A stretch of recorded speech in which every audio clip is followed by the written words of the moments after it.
Over the weekend, the 22nd Annual Screen Actors Guild Awards were given out in Los Angeles, and the winners in the film categories were as follows. Outstanding Performance by a Male Actor in a Leading Role, Leonardo DiCaprio for The Revenant. Outstanding Performance by a Female Actor in a Leading Role, Brie Larson for Room. Outstanding Performance by a Male Actor in a Supporting Role, Idris Elba for Beasts of No Nation.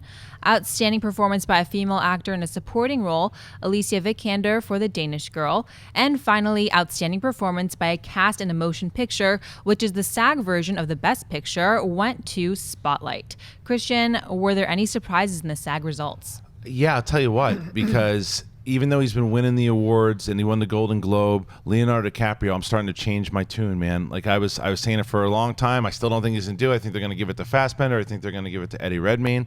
I'm changing my tune. I think that he's going to wind up, because of this, I think he's going to wind up winning the Oscar, and I think that that he's winning all of these awards, including the SAG one. It was a little bit of a shock to me that he won this one as well. And I'm also shocked that that Idris Elba won as well too.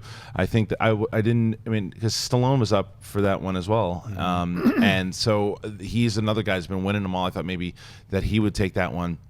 So those are the two. The other ones, I think Vikander's going to wind up winning the Oscar. I think that even though you don't get, I think they should do an ensemble award for Oscars. Kind of a no-brainer that Spotlight would get that one. So, but to me, the two that stand out are DiCaprio and Elba.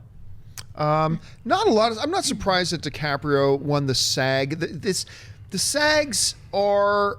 I felt like this was a very friendly award for Leo to win.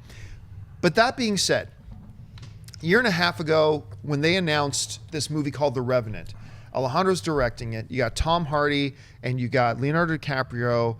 It's a story of revenge, bear attack, survival, based like at least loosely based on a true story. Blah blah. I remember on Movie Talk, I said, "I don't care. I'm calling it right now. Leonardo DiCaprio wins his Academy Award in 2016 for this movie. This is the one." Now, a few months ago, I changed my tune, like you, Fassbender. I mean, and for me, if I was handing out the Academy Award, it would be close, but I personally give it to Fassbender. And all the early awards that were coming out, like the AP and the New York Film Critics Association, the Los Angeles Film Critics, it was all going Fassbender's way. But a lot of times award season is like basketball, man. Yeah. It's about momentum.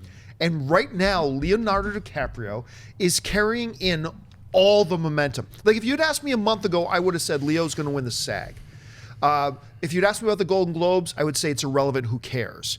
But he's picked up a couple other awards as well. And it really does feel right now like the momentum is going his way. If I had to put money on it, I'd probably still put it on Fassbender. Really? But I'm not going to put money on it now because I think it's that close. I think there is now a better shot today of Leo winning this award than not. True story. Talking to a girlfriend of mine the other day, and she was asking me about some movies because she's one of these people who goes to like 12 movies a year, right? So it doesn't see all of them. Fan, yeah. Casual movie fan.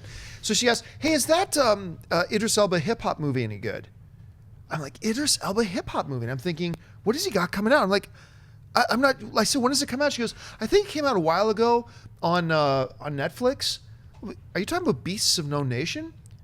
She goes, "What's the name of it?" I said, "Beasts of No Nation." She goes, "Oh, I always thought of Beats of No Nation. I thought it was a movie about hip hop." I'm like, "Oh my god." Okay, anyway, don't say her name. Give her a little pat on the head. You know who you are. Anyway. Well, speaking of Beasts of No Nation, that's one of the ones that should have been in the Oscars. That's how I feel about it. I feel like when those Oscar nominations came out, because it was a Netflix movie and people still trying to get used to this kind of Netflix moving in, just like Amazon is moving into the theatrical release game, I think it got shafted. And that's why a lot of, you'll see some more diversity in the SAG Awards than you will in the Oscar Awards, simply because there is no diversity that you can choose from in the Oscar Awards. Yeah, to the SAG actors, a Screen Actors Guild acting role, whether it's on YouTube or on Netflix or in a motion picture, to the Screen Actors Guild, that just means working actors, and they don't care. And Idris did an incredible job, so he completely deserved it. And I would have liked to have seen him pick up an Oscar for it. I think you guys are right. I think Leo is going to win the Oscar for it. And I think his portrayal in The Revenant is Oscar worthy. I don't think The Revenant itself is one of the best films that came out in 2015 for sure, at least in my opinion. But Leo's performance is incredible. So yeah, I mean, everything looks like, you know, like Brie Larson. Also, her portrayal in Room, That was incredible. exciting. Yeah. She completely has that in the bag. Yeah, I think so, too. I think the SAG Awards are just right on track. I stand corrected. Apparently, Stallone was not nominated for Best for Supporting- the SAG. yeah. And I kind of thought he should have been. Yeah. But regardless, Yeah. Hey guys, if you like this clip, click here to watch the entire episode. Also, make sure you subscribe to our YouTube channel because it'll help you stay up to date with all the stuff we've got going on here at Collider.